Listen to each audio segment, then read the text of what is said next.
ओम श्री गणेशाय नम नमस्कार बंधुगण आपण मानक आम यूट्यूब चैनल को स्वागत। बंधुगण आज भिडियो आम आपण को कहवाक जाऊँ कि आपण आगामी ए 2 दिन किपरि रहिबो विशेष भावरे ता सहित जदि कहिबा ए दिन आपण विशेष भावरे किपरि साब्यस्त हेबो ता सहित केउ सब जिनिस रे आपण को फायदा हेबो एवं केउ सब जिनिस रे आपण को विशेष भावरे सावधानता अवलंबन करने को पड़िबो।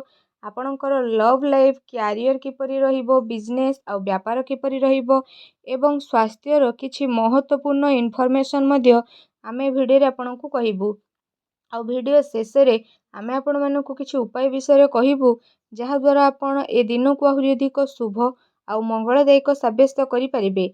आगो को भिडियो आरंभ करबा पूर्वरु हमर आपण को रिक्वेस्ट कि जदि आपण हमर ए चैनल रे नुआ करि आछंती तो चैनल को सब्सक्राइब करि नियंतु सांगरे नोटिफिकेशन बेल को मध्य ऑन करंतु जहा द्वारा समय समय सह नुआ नुआ भिडियो रो नोटिफिकेशन आपण को पहुंची जिवो। तो आसंतु जानिबा किपरि रहिबो आपणक पई ए 2 दिन विशेष भावरे जदि आमे आपण मानकु विशेष भावरे कहिबू कि सबुठारु प्रथमे कि कोन आपणक पई सतरे पॉजिटिव रहिबा पई जाउछि जदि विशेष रूप रे आमे एठी आपण मानकु कहिबू तो ए दिन रे किछि राजनीति लोकंक सह साक्षात आपणकर लोकप्रियता को बढ़ाई देबो। ता सहित जन संपर्कर दायरा विस्तार मध्य होइजिबो। संतानकर तरफरु तांकर क्यारियर को नेकी कोनोसी शुभ समाचार मध्य आपणकु मिली पारे। आपणकर सिद्धांतवादी दृष्टिकोण समाज आउ धार्मिक स्थल रे आपणकु सम्मानजनक उपाधि मध्य प्रदान करिवो।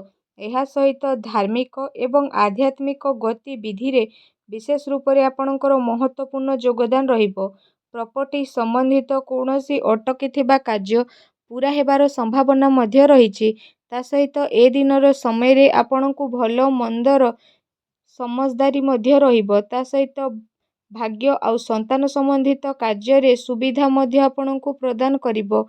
आपणकर विवेक आउ आदर्शवादी स्वभाव आपणक पई विशेष भावरे महत्वपूर्ण उपलब्धि मध्य प्रदान करि देबो। ता सहित ग्रहंकर स्थिति आपणक पई काफी संतोषजनक रहिबो।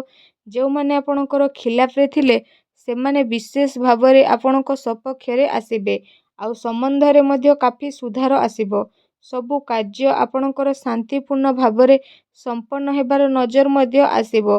भावुकता कारणरू वैवाहिक दृष्टि कोण रे आपणकर मन परिवर्तन हेबो।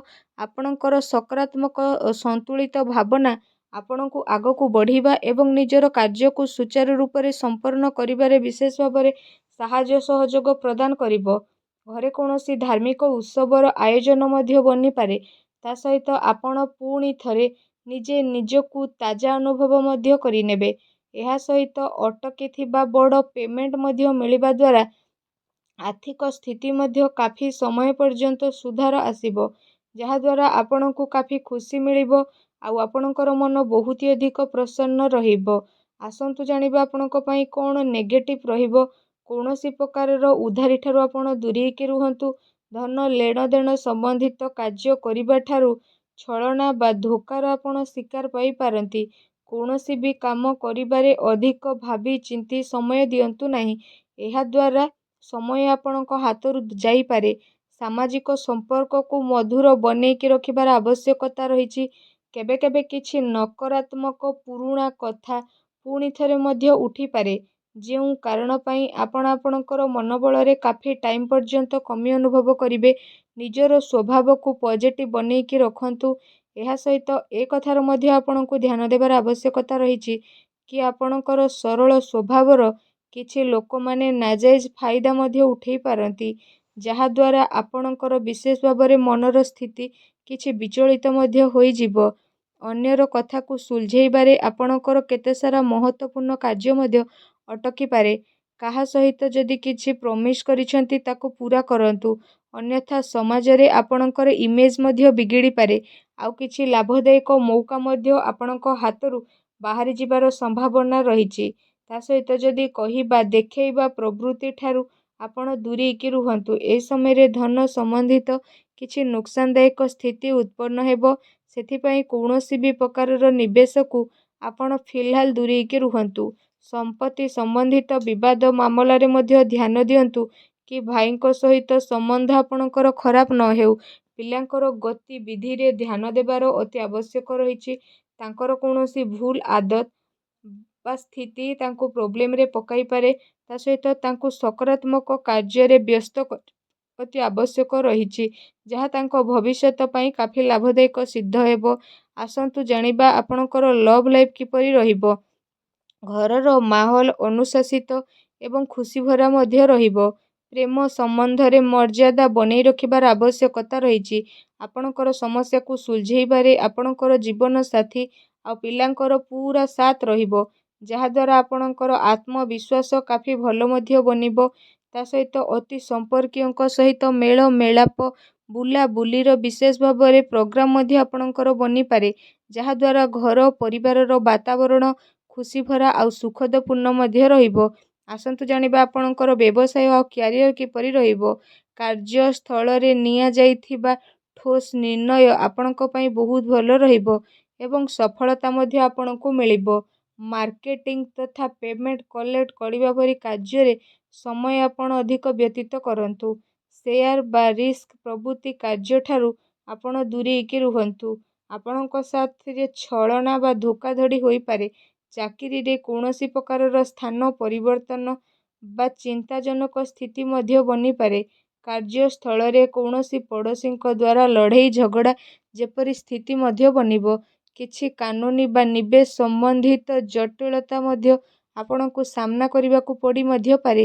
ବ୍ୟବସାୟିକ କାର୍ଯ୍ୟ ପ୍ରଣାଳୀରେ ପରିବର୍ତ୍ତନ ଆଣିବା ଆପଣଙ୍କ ପାଇଁ ଆବଶ୍ୟକ ରହିଛି, ଯାହାଦ୍ୱାରା ଆହୁରି ଅଧିକ ଭଲ ପରିଣାମ ଆପଣଙ୍କୁ ହାସିଲ ମଧ୍ୟ ହେବ।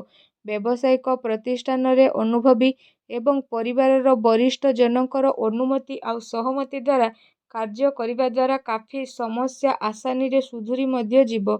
ଧନ ଲେଣଦେଣ ସମ୍ବନ୍ଧିତ କାର୍ଯ୍ୟରେ ଅଚାନକ କୌଣସି ଲାଭଦାୟକ ସ୍ଥିତି ମଧ୍ୟ ଆପଣଙ୍କର ବନିବ, ଯାହାଦ୍ୱାରା ଆପଣଙ୍କୁ କାଫି ଖୁସି ଅନୁଭବ ହେବ ଏବଂ କାର୍ଯ୍ୟକ୍ଷେତ୍ରରେ ଯାହା ପରିବର୍ତ୍ତନ ସମ୍ବନ୍ଧିତ ଯୋଜନା ବନଉଛନ୍ତି ସେସବୁରେ ପରିବର୍ତ୍ତନ କରିବାର ଉଚିତ ସମୟ ଆସିନାହିଁ। ଏ ସମୟରେ ଆପଣ ଆପଣଙ୍କର ଅଧିକତମ ଊର୍ଜା ନିବେଶ ସମ୍ବନ୍ଧିତ କାର୍ଯ୍ୟରେ ଲଗାନ୍ତୁ। ବର୍ତ୍ତମାନ ଗତିବିଧିରେ ନିଜର ଧ୍ୟାନକୁ କେନ୍ଦ୍ରିତ କରନ୍ତୁ, ଏହା ଆପଣଙ୍କ ପାଇଁ ଭଲ ରହିବ। ଆସନ୍ତୁ ଜାଣିବା ଆପଣଙ୍କର ସ୍ୱାସ୍ଥ୍ୟ କିପରି ରହିବ। ଯଦି କହିବା ଏ ଦିନରେ ଆପଣଙ୍କର ସ୍ୱାସ୍ଥ୍ୟ ବହୁତ ହି ଭଲ ରହିବ, କିନ୍ତୁ ଦିନଚର୍ଯ୍ୟାକୁ ବ୍ୟବସ୍ଥିତ ବନେଇକି ରଖିବା ଆପଣଙ୍କ ପାଇଁ ଅତି ଆବଶ୍ୟକ ରହିଛି। ସେଥିପାଇଁ ଆପଣ ଆପଣଙ୍କ ଖାଦ୍ୟପେୟ ଉପରେ ଧ୍ୟାନ ରଖନ୍ତୁ। ତା ସହିତ ନିଜ ସ୍ୱାସ୍ଥ୍ୟକୁ ଆହୁରି ଅଧିକ ଭଲ ରଖିବା ପାଇଁ ପ୍ରତ୍ୟେକ ଦିନ ଯୋଗ କରନ୍ତୁ, ବ୍ୟାୟାମ କରନ୍ତୁ ଏବଂ ସୁସ୍ଥ ରୁହନ୍ତୁ। ଆସନ୍ତୁ ଜାଣିବା ଆପଣଙ୍କ ପାଇଁ କ'ଣ ବିଶେଷ ଉପାୟ ରହିଛି। ଆପଣ ବିଶେଷ ଭାବରେ ସ୍ନାନ ଆଦି କରିସାରିବା ପରେ ଭଗବାନ ଶ୍ରୀ ଗଣେଶଙ୍କୁ ବିଶେଷ ଭାବରେ କେଶର ବା ସିନ୍ଦୁର ଅର୍ପଣ କରନ୍ତୁ। ତା ସହିତ ନିଜର ମନୋକାମନା ମାଗି ଦିଅନ୍ତୁ। ଏପରି କରିବା ଦ୍ୱାରା ଭଗବାନ ଗଣେଶଙ୍କର ଆଶୀର୍ବାଦ ପ୍ରାପ୍ତି ହେବ, ଶୁଭ ଫଳ ମିଳିବ। ଭିଡ଼ିଓ କେମିତି ଲାଗିଲା କମେଣ୍ଟ କରିକି ଜଣାନ୍ତୁ। ଚ୍ୟାନେଲରେ ନୂଆ ଆସିଲେ ଚ୍ୟାନେଲକୁ ସବସ୍କ୍ରାଇବ କରନ୍ତୁ। ଧନ୍ୟବାଦ।